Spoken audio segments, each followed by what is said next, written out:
L'éjaculation quotidienne pourrait-elle améliorer votre santé? Ou au contraire, l'abstention diminuerait-elle votre puissance sexuelle? Beaucoup d'hommes se posent cette question, et aujourd'hui je vais révéler les mythes et vérités concernant la fréquence des éjaculations.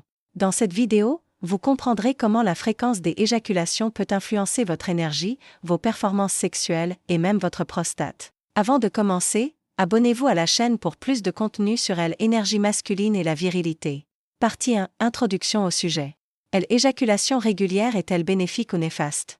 Existe-t-il une fréquence idéale pour maintenir la santé masculine? En France, où nous avons une approche plus détendue de la sexualité, cette question reste néanmoins importante pour beaucoup d'hommes. Certaines études suggèrent que l'éjaculation quotidienne améliore la santé, d'autres prétendent que l'abstention augmente la testostérone. Mais qu'en est-il vraiment? Aujourd'hui, nous analyserons les études scientifiques françaises et internationales pour comprendre les impacts de l'éjaculation sur votre énergie vitale, vos performances sexuelles et la santé de votre prostate. Si vous souhaitez continuer à vous informer sur la santé masculine, n'hésitez pas à laisser un j'aime et à activer les notifications pour ne rien manquer. Partie 2. Les bienfaits de l'éjaculation régulière. Commençons par le côté positif. L'éjaculation régulière peut-elle apporter des bienfaits à votre santé? La science s'est penchée sur cette question, et certaines études de l'Association française d'urologie suggèrent que les hommes qui éjaculent en moyenne 21 fois par mois pourraient avoir un risque réduit de cancer de la prostate. Pourquoi cela se produit-il? Lors de l'éjaculation, le corps élimine les toxines et les radicaux libres présents dans le sperme. Comme nous le savons dans la tradition médicale française, la détoxification régulière est un pilier de la santé. Elle stimule le renouvellement cellulaire et hormonal, contribuant à maintenir l'équilibre de la prostate. Les médecins français soulignent souvent l'importance de cet équilibre, particulièrement après la cinquantaine. Elle peut contribuer à une meilleure santé mentale et réduire le stress, puisqu'elle libère des endorphines et favorise la détente. Dans notre culture française où l'art de vivre et le bien-être sont essentiels, cet aspect ne doit pas être négligé. Mais attention, cela ne signifie pas que vous devez éjaculer tous les jours pour être en bonne santé.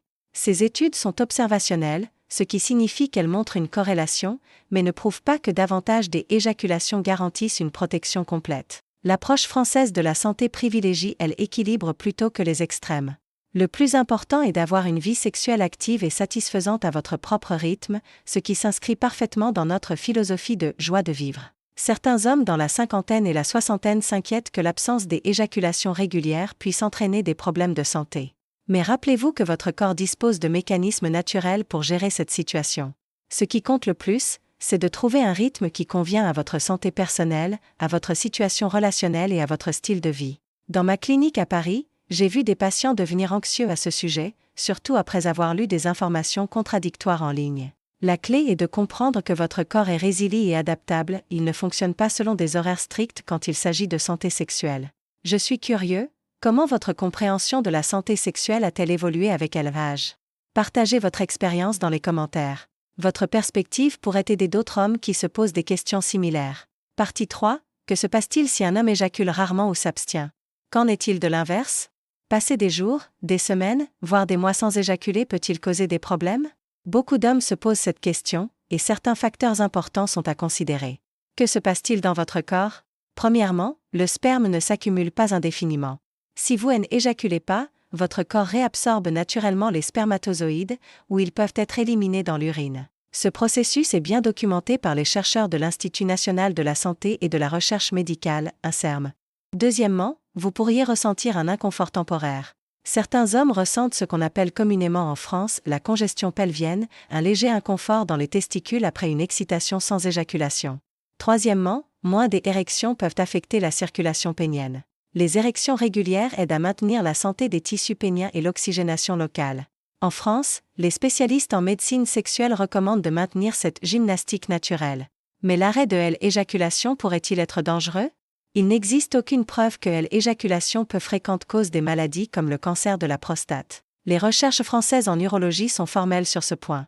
Cependant, les hommes ayant une faible activité sexuelle peuvent présenter un risque plus élevé de dysfonction érectile et de problèmes d'éjaculation, comme l'éjaculation précoce ou retardée. Dans la médecine sexuelle française, nous observons ce phénomène particulièrement chez les hommes qui négligent leur bien-être général. De plus, le manque d'activité sexuelle peut entraîner une réduction naturelle du désir et de la réponse sexuelle avec le temps, ce que nous appelons en France la mise en veille de la fonction sexuelle.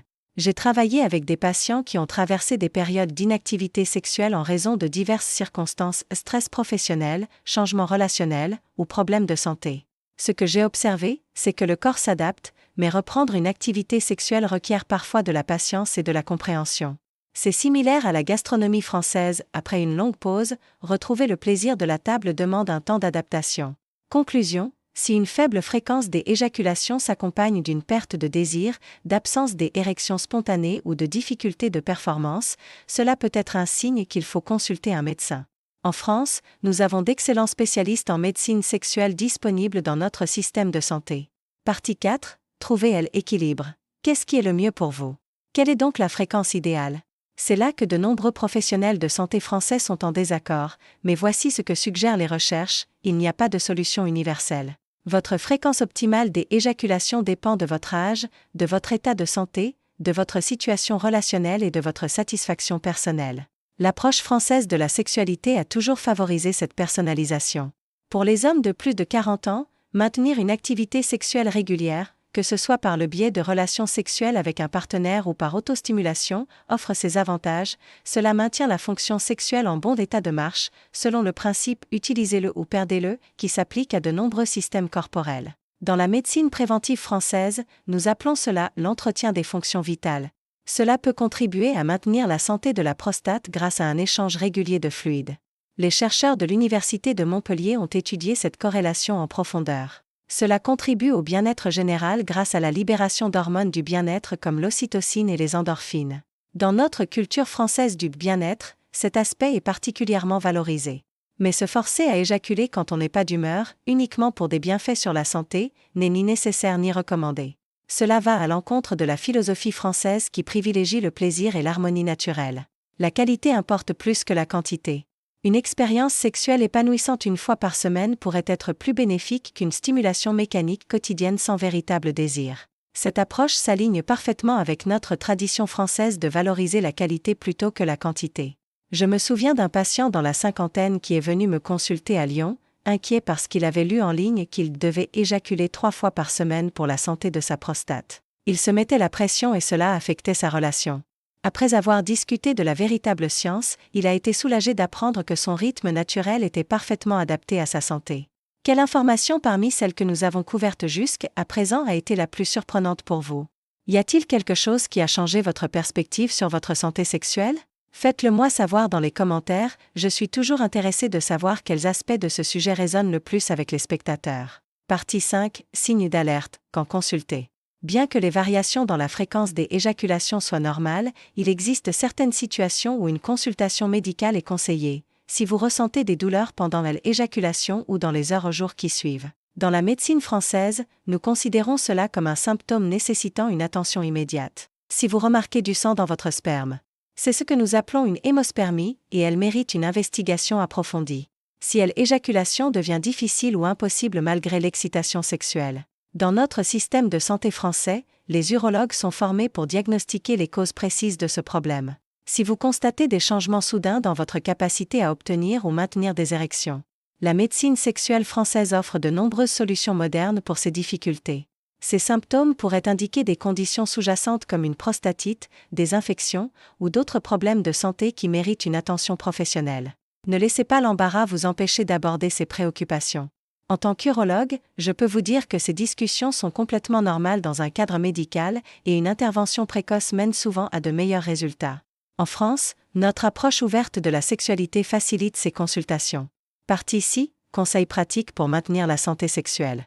Au-delà de la discussion sur la fréquence des éjaculations, voici quelques recommandations basées sur des preuves pour maintenir une santé sexuelle optimale en vieillissant. Restez physiquement actif. L'exercice régulier améliore la circulation sanguine dans tout le corps, y compris la zone génitale, soutenant une fonction sexuelle saine. En France, nous recommandons particulièrement la marche quotidienne, idéalement dans nos beaux parcs et jardins. Maintenez une alimentation équilibrée riche en fruits, légumes, céréales complètes et graisses saines pour le cœur. Ce qui est bon pour votre cœur est bon pour votre santé sexuelle. Le régime méditerranéen français, avec son huile d'olive, ses fruits de mer et son vin rouge, avec modération, est particulièrement recommandé. Gérez le stress par les méthodes qui vous conviennent, méditation, respiration profonde, hobby, ou temps dans la nature. Le stress chronique est un grand tueur de libido. En France, nous valorisons l'art de vivre, qui inclut des moments de détente et de plaisir quotidien. Limiter la consommation d'alcool et éviter de fumer. Les deux peuvent avoir un impact négatif sur les performances sexuelles à long terme. Bien que le vin français fasse partie de notre patrimoine culturel, la modération reste essentielle pour la santé sexuelle. Surveillez vos niveaux de testostérone avec des contrôles réguliers, surtout si vous remarquez des symptômes comme la fatigue, une diminution de la libido ou des changements d'humeur. En France, nous disposons de centres spécialisés en endocrinologie masculine. Communiquez ouvertement avec votre partenaire sur vos désirs, besoins et changements que vous vivez. De nombreux problèmes sexuels ont des composantes psychologiques qui s'améliorent avec une communication honnête. La tradition française du dialogue amoureux peut être particulièrement utile ici.